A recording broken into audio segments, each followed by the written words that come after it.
Ladies and gentlemen, about to begin the funeral service. We ask for those that have a cell phone or pager, if you could turn it to the silent mode.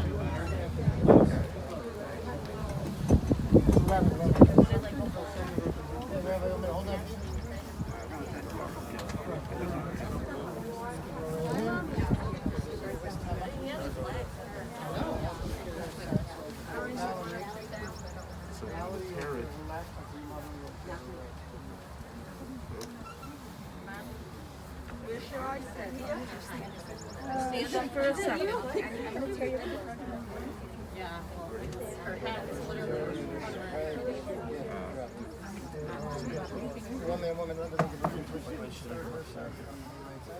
You want to do together, right?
Just hold this for a while.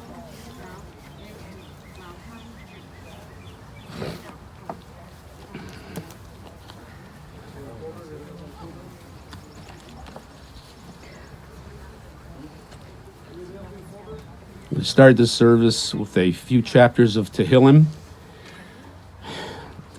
Adonai mi yogur be'alecha mi yishram b'har kodshecha halach tamim foel tzedek v'dever emes b'levavai lo yirogal al lishon lo asa l'reu ra v'cherpa lo nasa al kroivai nivze be'einav nimas v'sad yirei Adonai yichabed nishba l'harav lo yamir kasper lo nasam v'shneshach v'shechad al naki le'lokach aisa ele lo yimut le'olam. Hashem, who may abide in your house, who may dwell in your holy mountain, those who are upright, who do justly, who speak the truth within their hearts, who do not slander others or wrong them or bring shame upon them, but honor those who revere God, who give their word and come what may, who do not retract, who do not exploit others, who do not take bribes. Those who live in this way shall never be shaken. Ashrei Ya'ish asher lo halach b'atzas rishayim v'derech hatoim le'yamad v'moshev leitzim le'yashav ki im v'seiras adonai cheftzai v'seirasa yega yom ha'layla v'choyakei shosel al palgei mayim asher pirio yiten v'ito v'aleya lo yibol v'chol asher yaseh yatzliach. Happy are those who have not followed the counsel of the wicked or taken the path of the sinners or joined the company of the insolent. Rather, the teaching of God is in their delight. They are like a tree planted beside streams of water that yield its fruits in season, whose foliage never fades, and whose fruit always flourishes. King David, in his anguish and pain, said, Adonai roi lo yachzor, binos desha yar bitseni al mei menuchas yinahaleni, nafshi yishayved yancheni al b'maglei tzedek l'man shemo. Gam ki yelech b'geitz al maves lo yiro ra ki ato imadi, Shiftecha mishantecha hema yinachamuni. Taroch lefanai l'shulchan neged sororoi. Dishanta b'shem and roshi kosi revoya. Achtov v'chesed yirdefuni kol yimei chayoi. V'shafti b'veis adonai la'erech yamim. The Lord is my shepherd, I shall not want. He makes me lie down in green pastures. He leads me beside the still waters. He revives my spirit. He guides me in paths of righteousness for his name's sake. And though I walk in the valley of the shadow of death, I fear no evil, for you are with me. Your rod and your staff comfort me. You prepare a table before me in the presence of my adversaries. You anoint my head with oil, my cup overflows. Surely goodness and kindness shall follow me all the days of my life, and I shall dwell in the house of the Lord forever. We're told in Pirkei Avos, our sages say that there are three crowns: the crown of Torah, the crown of priesthood, and the crown of royalty. But the crown of a good name excels them all. Keser Shem Tov Olal Gabehem. Blessed is the person who lives with a good name and departs this world with a good name. Wealth, like health, may pass away, but a good name can live on forever. It can adorn a person throughout life. It can be bequeathed as a precious inheritance, conferring honor on family and friends, inspiring and challenging those who carry on. Therefore, as our ancient sages said and taught, the righteous need no monuments, their good deeds are their memorials. The earth of the grave does not cover them, the hand of time does not erase them. The kindness that they have shown, the love that they have given, remain in everlasting remembrance. Their achievements are more lasting than granite, and their devotion is an enduring legacy. Pirkei Avos tells us, the ethics of our fathers tells us, Kol sheruach habrios nochehem mena, hamokam nochehem mena. Anyone who is pleasing to his fellow man is pleasing to God. We're all here today to pay final kavod and tribute to a remarkable man, a man who in his remarkable humility showed his greatness. Marvin Taxer was this type of a person, pleasing to man and therefore pleasing to God. Marvin was born in the Bronx, New York. He was the firstborn of immigrant parents. As a child, he survived polio at the age of 7. And when he got a little older, he wanted to be a chemist. But the companies at that time would not hire Jews. So what does a good Jewish boy do? He becomes an accountant. Marvin served in the United States Army in World War II. He was at Dachau. He also served as a guard, I'm told, at Nuremberg at the trials of the Nazis. He met Carolee in 1957, and they were married that same year. She was the love of his life. His children were born Scott first, Valerie, and Lance, and they were his greatest joy. He loved being with all of his children and grandchildren and great-grandchildren, and they revered him and he revered them. All of them gave him much nachas and pride. He reveled in their accomplishments. All of them were imbued with Jewish values and ethics, which was very important to him. And he showed them the way. He was a big Baal Tzedakah. He would never turn anyone away who came to him for a charitable contribution. He was a sweet man with a great smile. He was a kind, warm, loving, empathetic, and compassionate person. And as I said, he had a very, very sweet and bright smile. I can still see that in front of me. He was proud to be a Jew. And this pride was very, very important to him. And he imbued this into his children, Jewish morals, ethics, and values. I remember the day that my daughter Tema and Lance were married, their wedding day. And because we had it at two venues, one had to travel from one to the other, a little distance.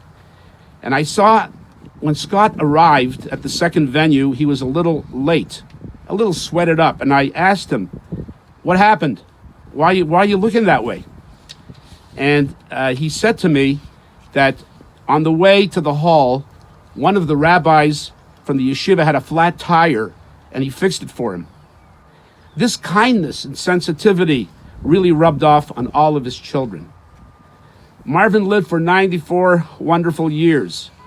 In 64 of those years, he was married to Carolee. He served his country and his family, and he led a wonderful life.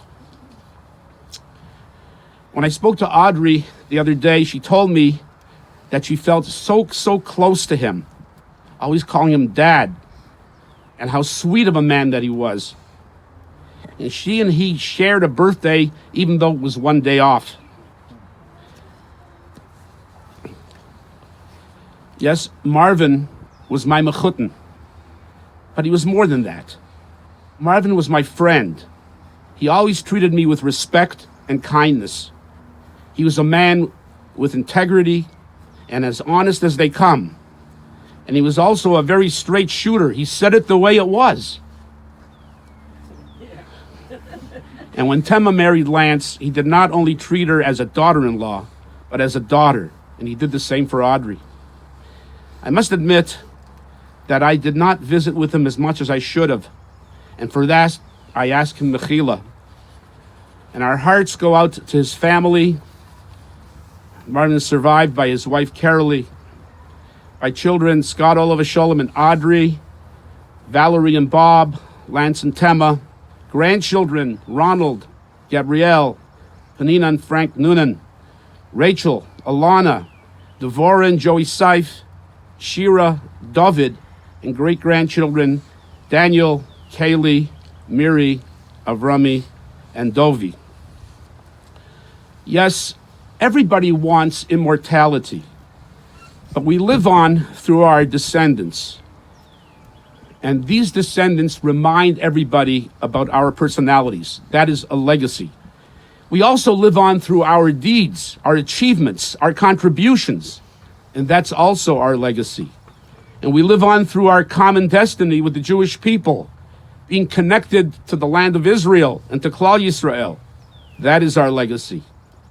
So Marv, you really live on. You are extending yourself through your family and descendants, and always will. It will go on and on. May his memory ever be a blessing to his family and to those that he touched with his warm heart and his generous open hand. Yeh zichro varuch. I'd now like to call upon Valerie to come up and say.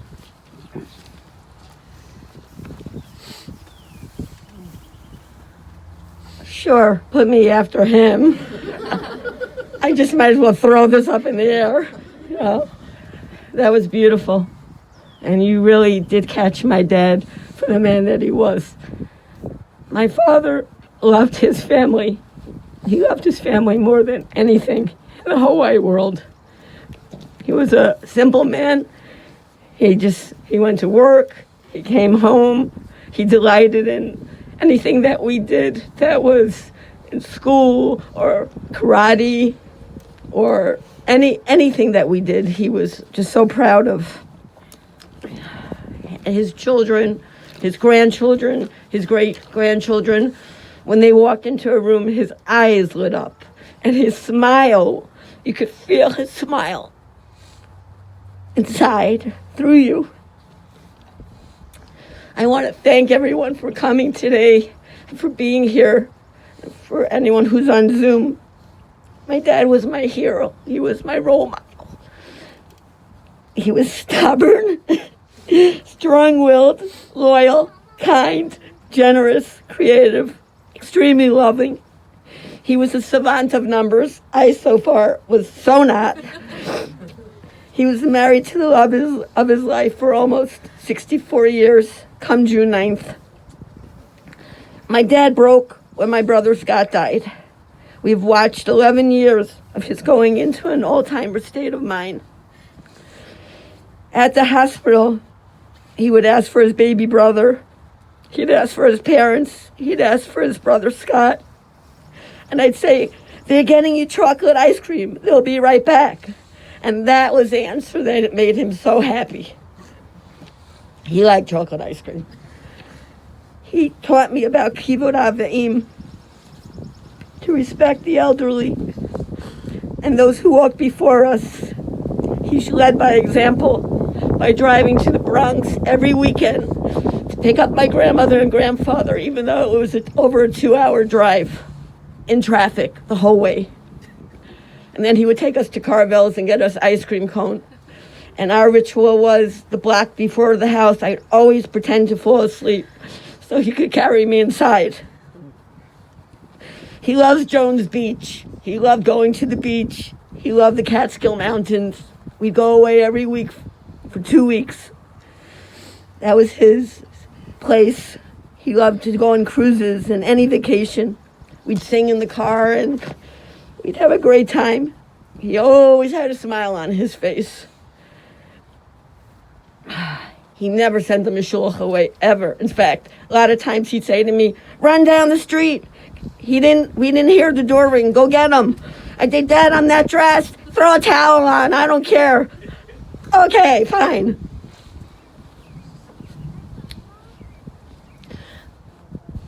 My mom was the love of his life. After meeting her for the first time, he knew she was the one. I really feel that my dad's going home now. I had the gift of being his Roita Kepala and his maid L'Shane for 94 years.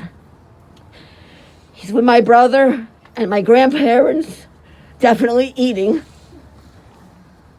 Daddy, you always would be beloved to me and all the family. Baruch Dayan Haemet.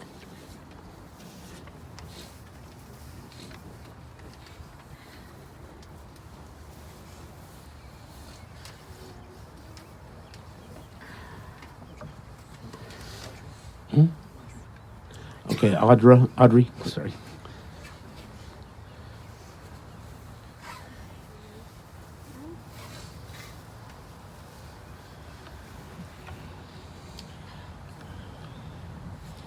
Sorry, with old age comes changing of glasses. I wanted to speak to you today about my father-in-law, Marvin. I was married to his late son, Scott. Marvin and I shared a special bond, whether it was because we were birthday buddies, he the 4th of February and me the 5th, or just because we liked each other, we shared a special relationship. Marvin lived a wonderful life of 94 years. If you asked him, he said he was married to the love of his life. Next month would have marked their 64th wedding anniversary. Recently, we had to move Dad's bed into the family room. I told him, Dad, after dinner, get in bed, watch TV from there. It'll be easier. If you get tired, you fall asleep, you'll already be in bed. No, Aud, I can't. Why, Dad? I like to sit at night next to Mom and watch TV.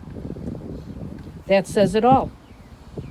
He served his country as a guard during the Nuremberg trials during World War II. He raised an incredible family with Lee, having 3 children, Scott, Valerie, and Lance. He saw his children marry wonderful spouses, Bob, Tema, and myself. Those children gave him 8 grandchildren. 2 of those grandchildren he was also fortunate enough to see marry. Also 2 wonderful men. Those grandchildren provided him with 5 great-grandchildren. Friday, my son Ron and I were visiting Dad at the hospital. And in a clear voice, which he hadn't had, and it wasn't slurred, he said to Ron, I have something to tell you. If a man says 2 words, a woman will say 4. If a man says 8 words, a woman will say 12. Ron, he says, you know what I'm trying to tell you? Yes, Poppy. As long as you have a woman in your life, you'll never have the last word. But it's okay. Just let it be. Still teaching us lessons up until the end. Marvin had a song he would sing to his grandchildren. I won't sing it, but it went, we are pals. Good old pals. We are pals, good old pals. We are good old pals. So although I'm heartbroken for the loss, for this family, most especially his love, Lee, I choose to celebrate his wonderful life, well lived, and his accomplishments. The memories I've heard of his life with a young family, the memories we've shared as a family, Shabbats, Simchas, holidays, a lovely cruise we went on for Lee and Marvin's 50th wedding anniversary. So with that I say, I love you, Dad. Mom, whatever you need, we're here to support you. And goodbye, old pal.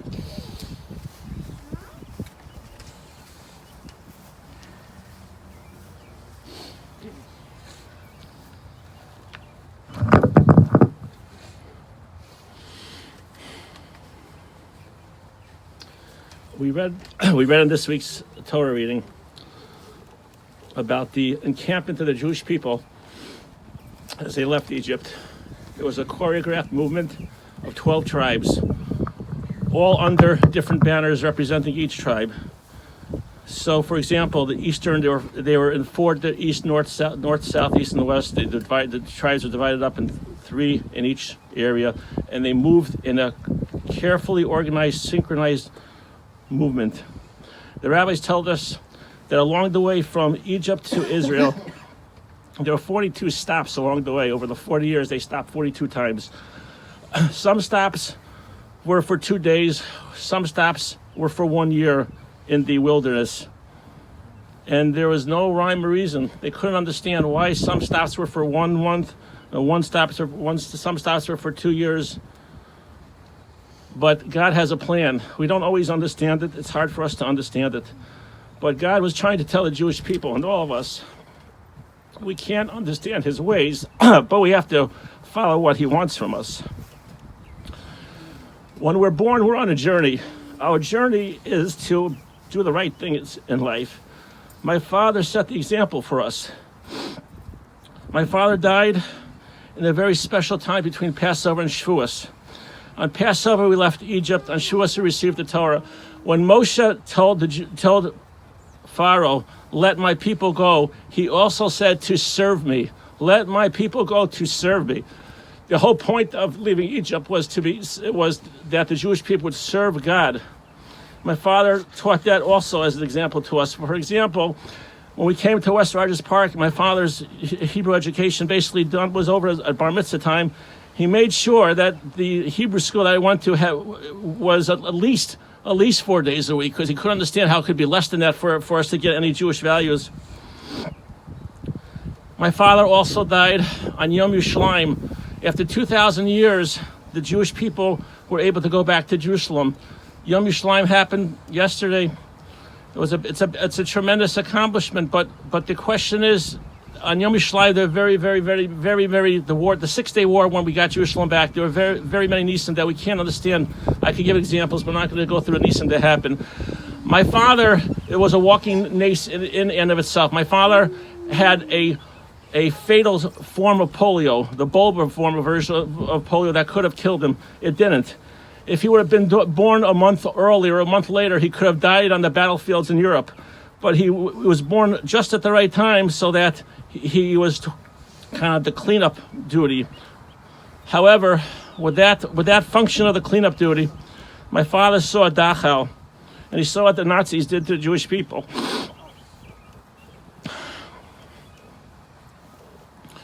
I'm sure after he saw what the Nazis did to the Jewish people, he was determined that we be proud Jews and practicing Jews. Although he didn't have a yeshiva education, he was as proud of a Jew as you could possibly believe. For example, when I went to a bar mitzvah,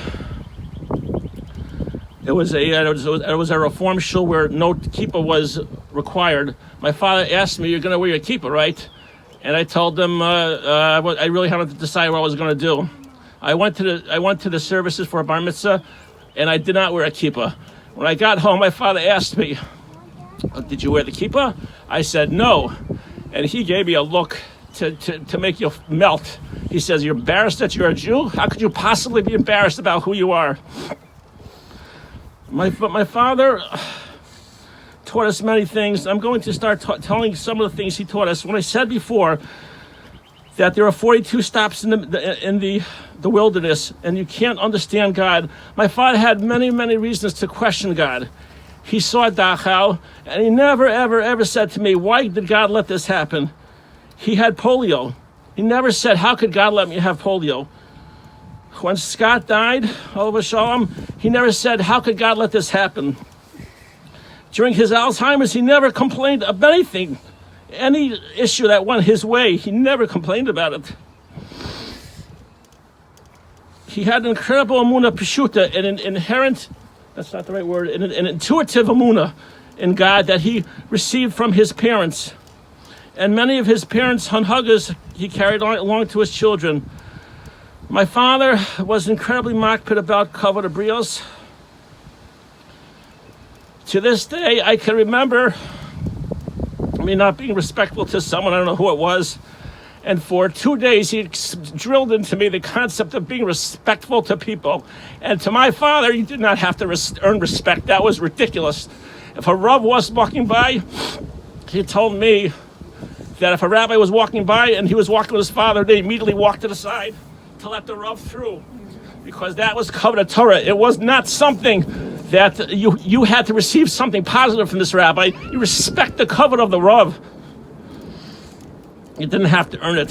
He told me that it was obvious to him that he had to respect his in-laws because they gave him his wonderful woman. Of course you have to respect someone like that.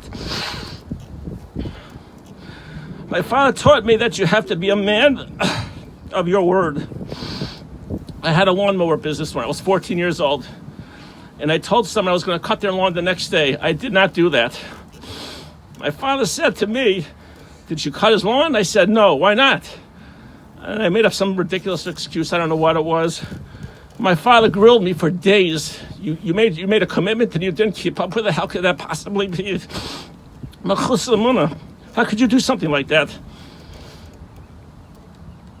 Everyone talked about my father's tznius. My father was not interested in the limelight. My father did not have to have the newest car. My Scott would say, "Dad, let's get a Cadillac. Come on, let's get a Cadillac." And my father, being the son of Depression parents who grew up with no money at all, they couldn't rub two nickels together. My father couldn't entertain the concept for many reasons. A, he told my brother I could afford it. B, why should I waste the money? C, it's not who I am. As my sister alluded to before, my father understood the concept of kibbutz av. Not only did we go to the Bronx every single Sunday to visit my grandparents. My father, of course, would buy the Yiddish paper for my father. My grandfather lived with us for I don't remember how long, a year and a half. I can't recall the exact time. I apologize, but my father refused to let his father going to a nursing home because he felt that the care would be better in the house. And my mother had no problems with it. Ultimately, he had to go into a nursing home because he had Alzheimer's, and my father could not take care of it. But my father scrutinized and anguished the decision. I think the reason why my father loved Yiddishkeit so much, and he had a burning love for it, giving tzedakah, a burning love for the shul, was because he saw Dachau, and he could not. He felt that unless he taught Jewish values to his family, the Nazis won. Now he never told me that, but that's how I understand and speculated. But his father taught him also, running from Russia during the pogroms, about the anti-Semitism that he himself witnessed, and he couldn't, like I said, like my sister said before, he couldn't work for Dow Chemical, he couldn't work for Standard Oil because they wouldn't hire Jews at the time. My father didn't feel like a victim. My father became an accountant and moved on. He says, "You can't do a job here? I'm not a victim. I will raise a family. I will do what I need to do." Victimhood was not by my father. He felt, you go grab the bull by the horn and do what you have to do. Study harder, study harder. If me and my brother had the aptitude again to Harvard, my brother would have scrubbed floors again to Harvard. But I will say this, that when I went to the academy, when the discussion was whether there should be he had a conversation with some neighbors of ours about subsidies to attend the academy. My father looked at him and said, "I would never dare dream of taking a penny from a Jewish institution.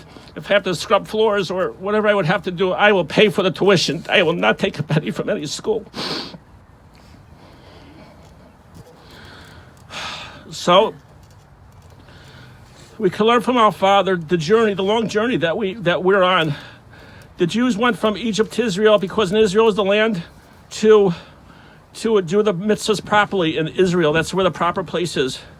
The Jews went from Israel, from Pesach to Shavuos so that we should serve Hashem. Shlachas Yavdumi, serve me. That's what God wanted. And my father tried to emulate this to the best of his ability. He supported Israel as much as he possibly could. And we're also on a journey. And we have to take my father's lessons that this world is a prozor, a corridor to Olam Haba, to the world to come. And that's the lesson my father has taught us. Finally, I can't leave out a few more kudos that as an accountant, my father was in the world of debits and credits. and checks and balances. My father, I don't know how he did it, but he paid all his bills perfectly, and he also figured out how to pay for long-term care insurance and milk it for all it's worth without having to spend an extra penny for it. He was an accountant's accountant. I really want to thank my mother at this time.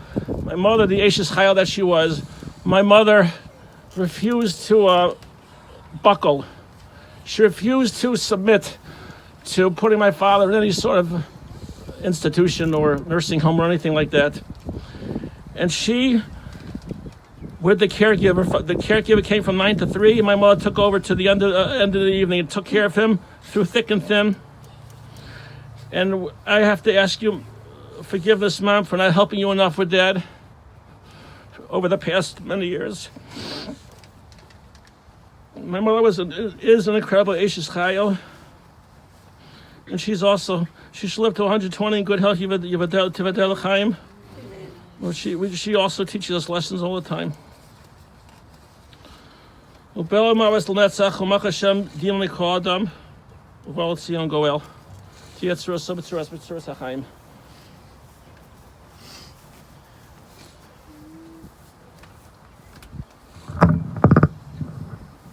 Before we're going to inter the casket into the grave, I'd like to. I'm sorry. Oh, well, I'm sorry. I didn't know that. Change the script.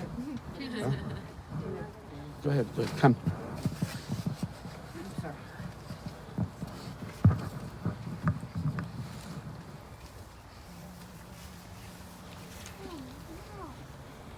Change the script. Thank you for being here today, both virtual and in person. It's really nice seeing so much family here. So today we're celebrating the life of Poppy. That's what all of the grandkids call him. And let's be honest, everybody calls him Poppy, right? So I want you to close your eyes, and I want you to picture your grandfather. Doesn't have to be Poppy, just picture your grandfather. Now I want you to picture the sloppiest kiss you have ever gotten in your entire life. Now you've experienced one of Poppy's kisses. Delicious. My name is Panina. I'm Valerie's oldest child, and I'm Mima and Poppy's first grandchild. I wear that title as a badge of honor. I am their Panina-la. Poppy was more than a grandfather to me. He acted like a surrogate father early on in my life, and we formed a bond that was unparalleled. So let's talk about this amazing man we celebrate today. Let's talk about his overall sunny disposition that he showed his grandchildren. With us, he didn't talk about the trauma that he had been through. If he discussed polio, he talked about how he didn't talk about the details of the iron lung. He talked about how everything he ate tasted delicious, because why not? When he talked about the war, he didn't talk about liberating the concentration camp. He talked about how the army forgot about him in the south of France. He sugar-coated the experiences with us. Even when I tried to push him for stories, he would follow up with a sing-song. You'll know this one. One meatball. You can't get no bread with one meatball.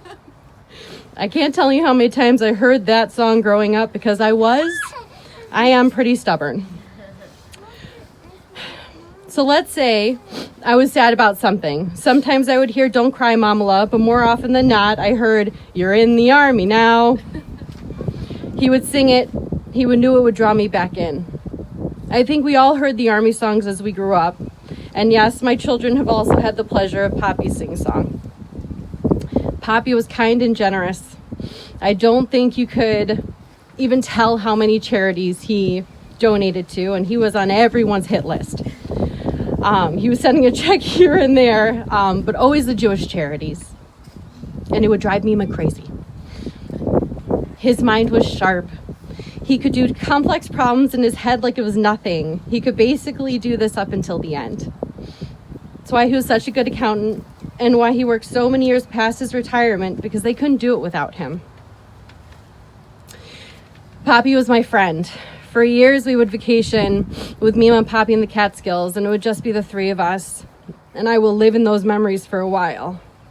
Swimming, playing chess, going for walks down the trails, listening to the stories, dancing with him at the nightclub, playing Simon Says. Whatever I would ask of him to do, he responded, why not? This morning I was reminded of all the books that he would have in the house. And I mean like the books that were like 3 books in 1 book. And he would start reading and he'd fall asleep a couple pages in. I wonder if he actually finished those books. If you ever went shopping with me, Mom, Poppy, you would know that Poppy always ended up in one spot. Anyone want to guess where that was? On a bench or sitting in the car. So when we were at his bedside yesterday and I told Mom I bought some new chairs and she goes, oh, well, we got to check Wayfair, we got to buy some ottomans. Poppy took it as his time to go because my God, they were shopping again. I'm so thankful for all the memories. And I knew that he knew that I loved him and we all loved him. And I'm thankful I was holding his hand at the very end.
Yeah.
Ladies and gentlemen, it's customary to place a couple of measures of earth into the grave. It's also customary not to pass a shovel from person to person, so once you have placed a couple of measures of earth into the grave, you may place the shovel back into the mound.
Me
too. Can I do the same thing?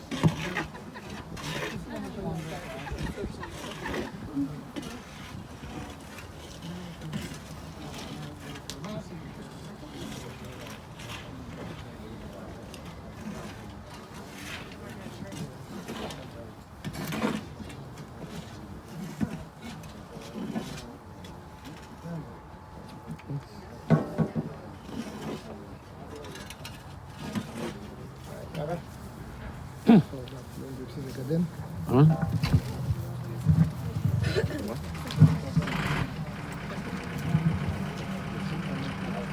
Now? Here? Now? I thought yeah, I did that already.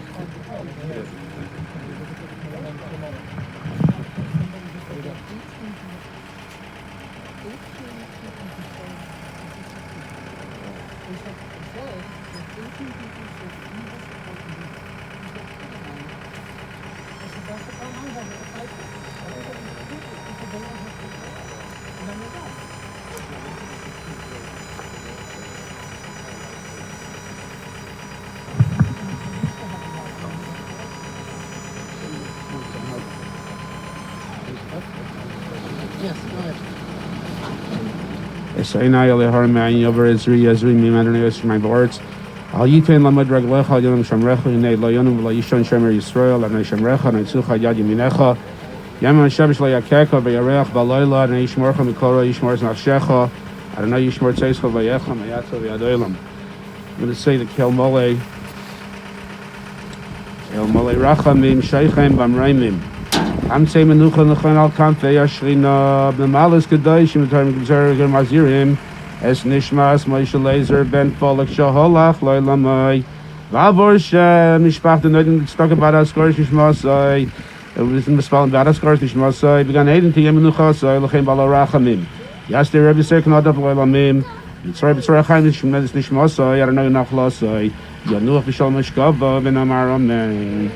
God full of compassion, you dwellest on high, grant perfect rest beneath the sheltering wings of your presence among the holy and pure, who shine as the brightness of the firmament into the soul of Moshe Lazer Ben Folek Marvin Taxer, who has gone into eternity. Lord of mercy, bring him under the cover of your wings, and let his soul be bound up in the bond of eternal life, be God's possession, and may his repose be peace. Amen. At this point, we're going to say the Kaddish. Huh? After it. Slow.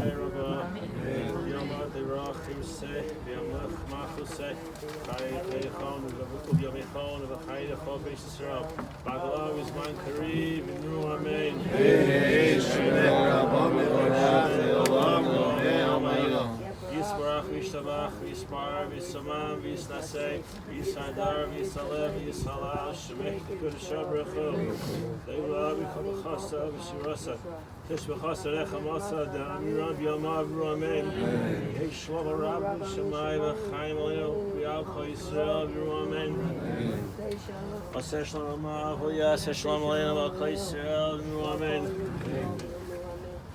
Ladies and gentlemen, this concludes the service here. If we can have the friends and extended family form an aisleway leading away from the grave so the immediate mourners could walk through, and we could offer them the traditional words of condolences. Shiva is going to be at Lance's house at 3000 Fargo in Chicago. The Shiva information and the times for the services are on our website. This concludes the service.